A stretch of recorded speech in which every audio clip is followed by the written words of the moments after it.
Just yesterday, I saw a reportedly out-of-shape and under-raced athlete take down one of the most successful sprinters in the world over the 200 meters. I have seen him do this a million times, but this one felt different.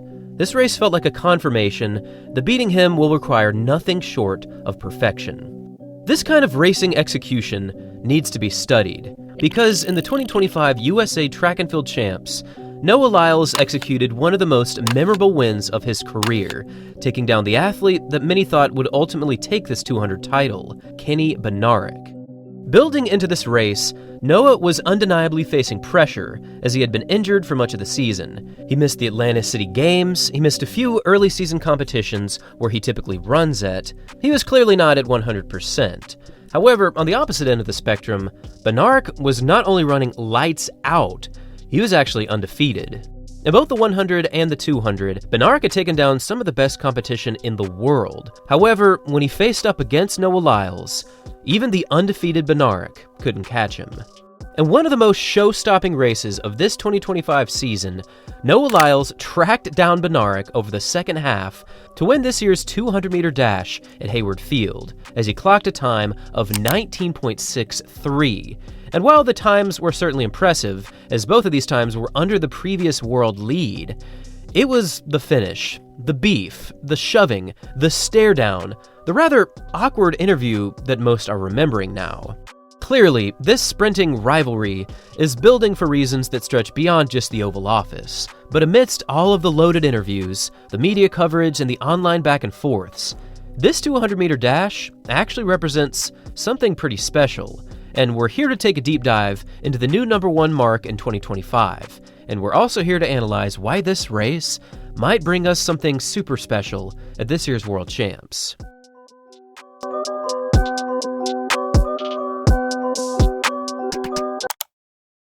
Now, if you were lucky enough to be watching this year's USA National Championships, you had the opportunity to see one of the greatest track meets in recent memory. From Melissa Jefferson dropping a 10.65 in the 100 meters to the 16-year-old Cooper Lutkenhaus throwing down a 142 in the 800 meters. There were so many highlights from this event that it was difficult to digest all of the action in a single weekend.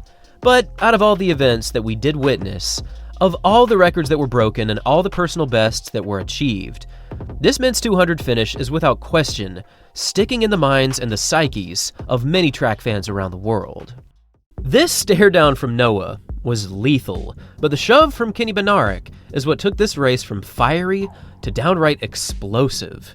It is not every day that we see physical contact in the track world, but when we do, it is probably because something bad is set to take place, or there's some kind of disagreement between two people. However, if we make a conscious effort to push beyond just the optics of this 200-meter finish, we can see one of the quickest 200-meter races over the past couple of years. In this 200, both Noah and Kenny B managed to run under 19.7, a feat that rarely happens from two athletes in the same 200. However, this race and the times that they achieved could be a foreshadowing moment to quicker times come the World Championships.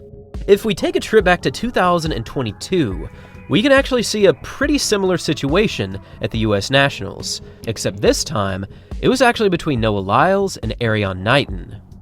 Coming into the 2022 Nationals, Knighton had achieved a time of 19.49 over the 200, a new world junior record, and at the time, this was actually 0.01 seconds faster than Lyles' personal record. Clearly, some were saying that Knighton had Noah's number moving into Nationals. But, as Noah often does, he clutched up when it mattered, taking down Knighton by 0.02 seconds at the National Champs, and it brought us one of the most unforgettable 200 finishing photos ever, with Noah pointing over to Knighton and reminding him that he was in fact the man to beat.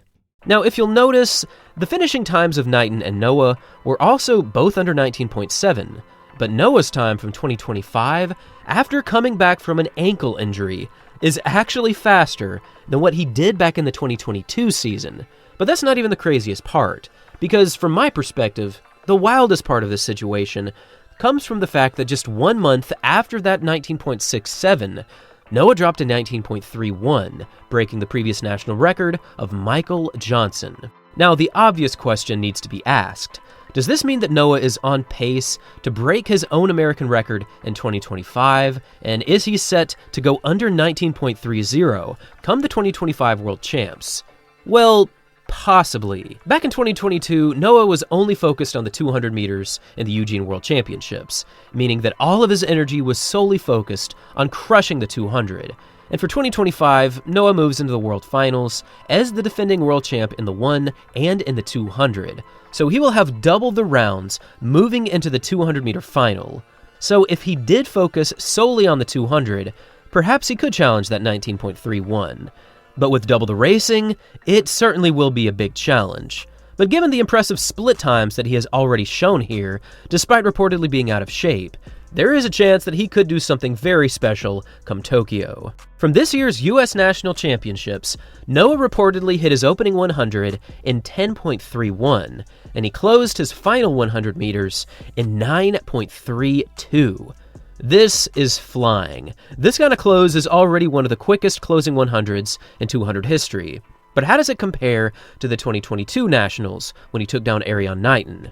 Well, for that race, Noah opened his first 100 in 10.44, and then he closed his final 100 meters in 9.23. Now, there is some discrepancy as to whether or not this is exactly right, but he was certainly well under 9.3 for his final 100.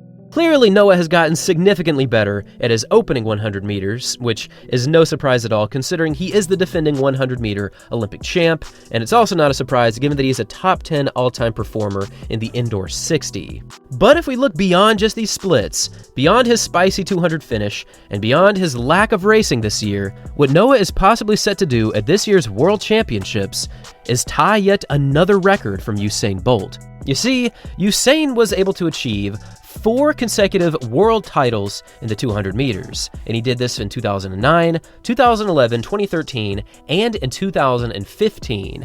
And if Noah wins this year, he will fulfill that achievement as well, as he's already placed first in 2019, 2022, and in 2023. And if he wins in 2025, he will join Usain Bolt as the only other athlete to win 4 consecutive World 200 titles. But that is not going to be an easy task at all. Because in addition to Bednarek, who will definitely be lining up at this year's World Championships for a shot at 200-meter redemption, Noah will also have to face Letsile Teboho from Botswana, last year's Olympic champion from Paris. This men's 200 from this year's Nationals was both extremely quick and undeniably good for the sport. Track often needs something like this as a catalyst to push forward into getting more international attention, and clearly, it is working. And now I would love to hear from all of you. What do you think about this entire 200-meter situation? What do you think about their finishing times at Nationals? And who do you think is set to take the gold medal in this year's World Champs in Tokyo? And also, how fast do you think they'll run? Thanks for watching, everyone. And as always, until next time.